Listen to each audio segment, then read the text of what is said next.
Hey Zwifters, welcome back to another Recon. It's a new world, it's a new course, and this is the final round of this season's Zwift Racing League. There's everything to play for here in Scotland on the rolling Highlands course. So let's get on with this week's Recon. So indeed, welcome back to the channel and welcome back to another Recon. We are in Scotland, a beautiful new world with some fantastic new routes to look at over the coming weeks, but today it's all about the rolling Highlands course. We're going to be looking at 3 laps in total for the A and B riders, 2 laps for the C and D, and this course does not stop rolling up and down. In fact, this is the course they're going to be using for the UCI Esports Virtual Cycling World Championships later this month on the Punch. So plenty of action I think is going to take place in the Zwift Racing League in those AA plus categories as those potential World Championship riders get to flex on this course. But today we're going to go through the course for the Zwift Racing League. Indeed, as I've said, it's 31.9 kilometers for A and B riders, just under 23 kilometers for the C and D. And as I've said,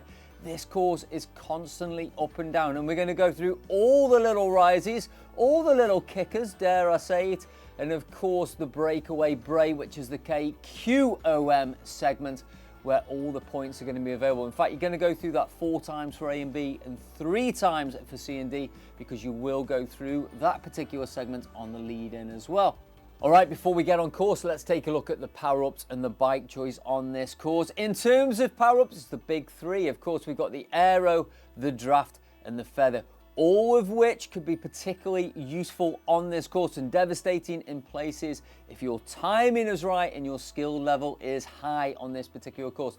The segments, the breakaway brace segment and finish, are quite complex, and again it's going to be all about timing for those power-ups, because it does flatten off as we get to the top. There's a few places where it does pitch up as we start to twist around towards that finish line. So again, we'll take a look at that in a bit more detail we get on course. In terms of the bike choice, I'm going to say go for the most aero bike you can get at your level. However, if you need a little bit of support on climbs, or you just want that little bit of assistance on these punchy, short punchy climbs, maximum 400 to 600 meters on these climbs, and there's lots of draggy sections as well, then you could consider for going something a little bit more all round. Personally, I'm going to go for the Zwift Tron, or the Zwift concept bike, for this particular course, just because I think it is going to be stretched on those draggy roads and that castle climb, and of course that breakaway bray. But generally go for something quite aero for this particular course, because again, I do think the pack speed will be quite high in some races. All right, just before we take a look at these Recon notes, if you're enjoying this content, if you've enjoyed the Recon so far this season and you want to see more Cy Bradley, then just give the video a thumbs up. Why not leave a comment down below as well? That always helps with engagement. And why not subscribe to the channel? Just head down there, click the subscribe button, and you'll be notified anytime that we release a new video, or indeed if we go live with my own racing over on Zwift also.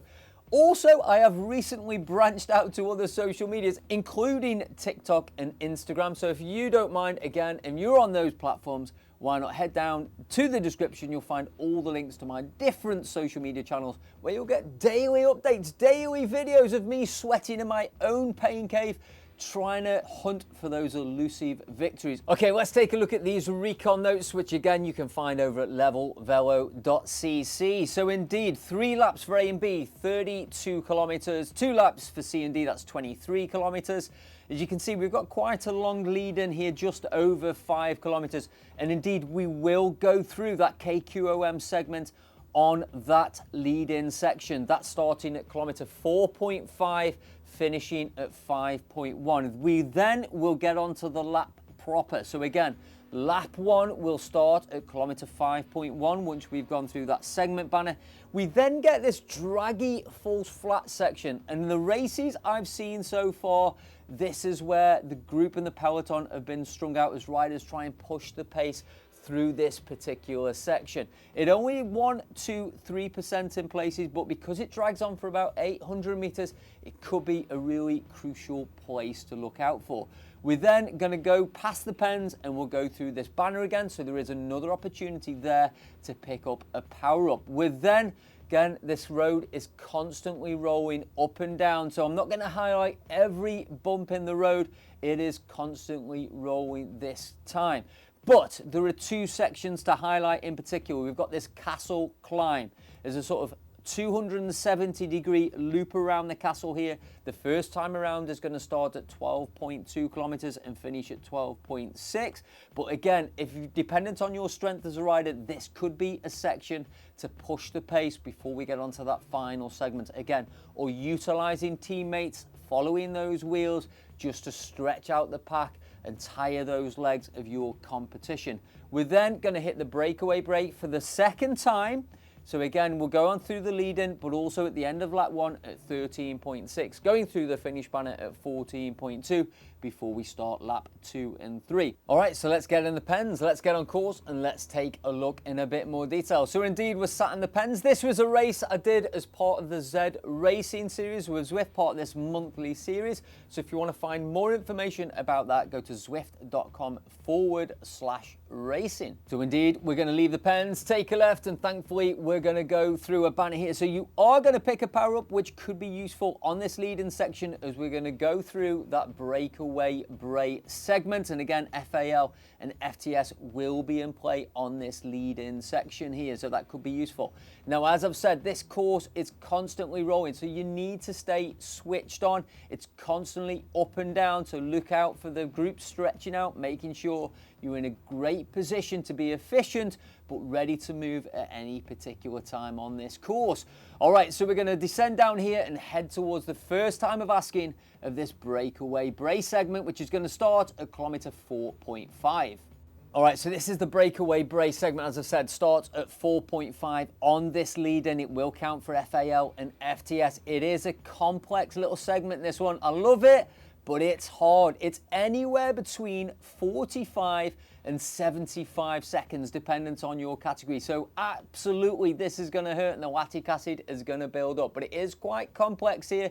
You see, as we start to head round to the left, it does pitch up to a maximum of 7%, and then it switches back, starts to move round to the right, and it starts to shallow off before we approach that finish banner there.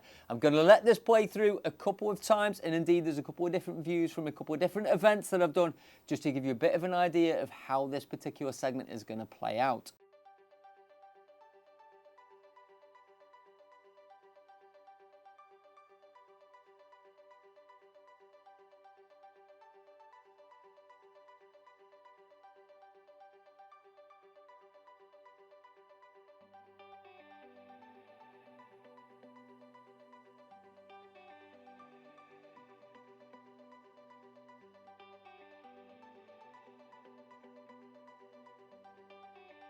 All right, immediately after the segment, there is a little bit of a descent here, and we're going to then cut back in a sort of figure 8 across the lock here on this transition road. But again, a little bit of a descent. So again, whether you can continue with any break or effort, again, will dependent on the group size around you and any splits and the sort of the size of the split behind you as well. But certainly stay switched on through this section. So we're now onto this first lap proper, and then again, constantly rolling roads as we go through this section. And then again, I'll highlight the key sections as we move on. So again, we have this draggy false flat, which on lap 1 is going to start at kilometer 9.5. It's around about 800 meters long here, and it's going to start to take you towards that secondary banner that we've seen, where again, it's not a segment, but it is an opportunity here to pick another power up as we go past the pens.